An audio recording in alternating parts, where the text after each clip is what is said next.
You are listening to the Speech Space Podcast, a podcast full of tips and resources for SLPs. I'm your host, Jessica Cassidy, and this is episode 90.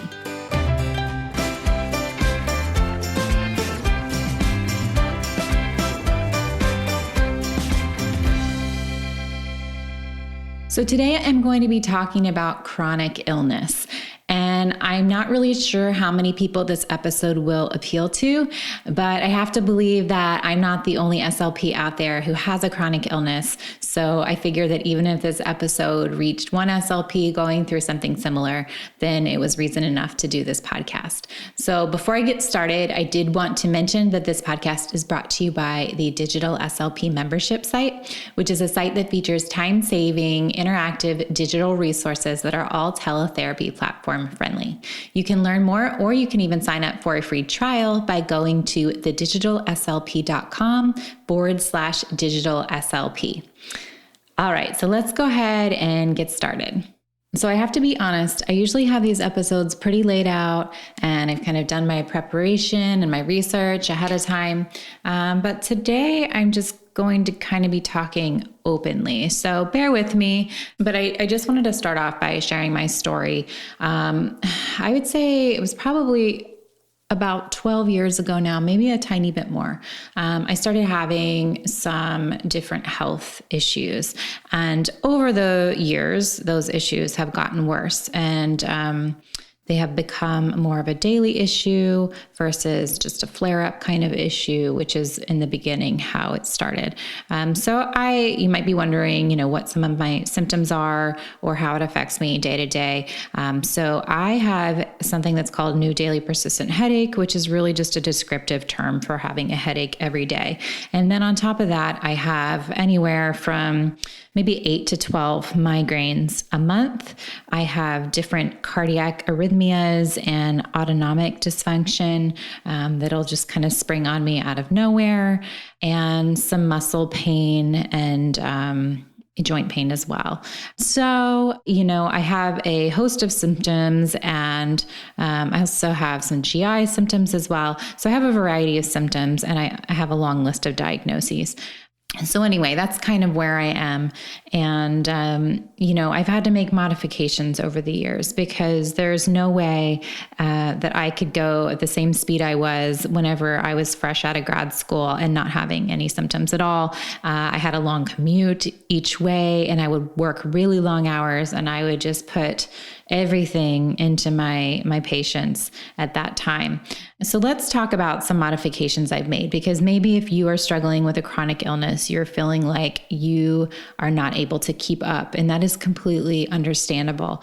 So the first modification that I made is I went down to part-time hours. I started looking for part-time work. And at first I had conflicting feelings about this because at the time I was only a few years out of grad school, and I felt like, why should I be working full time? I have student loans to pay off, and it just didn't feel right at first. But in hindsight, it really was the right decision. And I'm glad that I did it, because it did, make it where I could keep up with the hours and the demands of the job. So I know that's not always a financial possibility for everyone, but we made modifications so that could happen for our family. The other thing that I did is I picked up some PRN hours. So I was able to work at a local hospital, and I could do that. They were really flexible. So they had shifts that were 4 hours, 6 hours, or 8 hours, and you could kind of choose. So a lot of times I would do the 4-hour shifts, and I would just pick up a lot of them. But then I would know that when I went in, I really kind of only needed to be on to get through that day for 4 hours. And that was really helpful. The other thing that's helped me tremendously is remote work. So most of you know that I founded this site, the Digital SLP, which is a website that houses a lot of digital resources. So a lot of my work can be done remotely now, working on the website and providing digital resources to SLPs. So those are some of the shifts that I've had to make to cope with a lot of the symptoms that I have. I think chronic illness is tricky because if you don't have it, it can be a really difficult thing to understand. And I think that it's easy to be self-conscious and worry, are people going to think that we're faking or being dramatic? Because sometimes when, something's chronic, it's going to reoccur over and over again. So that can be tricky. Now, some tips that I came up with for dealing with chronic illness when you're working. So one of the number one things is to let go of perfectionism. I know a lot of us SLPs are type A, and we really want things done in a certain way. And I think that we have to let go of that, because if we keep trying to strive for that, we're going to burn ourselves out. We need to reserve our energy and, save it up to make sure that we're not burning the candle at both ends. The other thing is to show up. Show up for your job, do the best you can, but then go home and rest. Don't take all the work home. Don't try to, blur the boundaries between work and home. I think it's really important that you leave your work at work. And even if that means that you come in a little bit early or you stay a little bit late to get that work done, I think that's really important. The other thing is plan when you're feeling well. Some days are good days and some days are bad days. So on the good days, you want to be sure that you don't overdo it, but you want to take those opportunities to go ahead and plan things out for your week, your month, your students, whatever the planning needs are that you have. Try to do that whenever you're feeling well so you can get that taken care of. The other thing is to pace yourself throughout the day. It can kind of be easy to hit the ground running. I know, especially when I was working in the schools, sometimes you wouldn't have time to eat. Sometimes you wouldn't have time to drink a lot of water.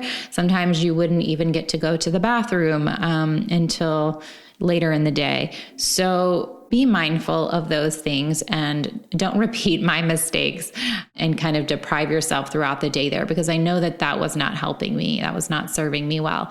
So, make sure that you pencil in time for bathroom breaks and hydration breaks. And maybe even if you just need a 5-minute break to recollect yourself, especially if you're having pain, you might need to sit there and just take a few minutes of quiet to regroup. And that is completely fine. So, just try to pencil into your day whatever you need to get you through the day in the most comfortable way possible. The other thing can be a little tricky, but I suggest keeping others in the loop. So it can be helpful to let other coworkers or colleagues know what you're going through, just so they're aware. Because I think sometimes, especially when we're dealing with chronic pain, it might appear to others that you're a bit grumpy. And it's not that you're grumpy, it's that you literally are just trying to get through the day and finish the tasks that you need to finish.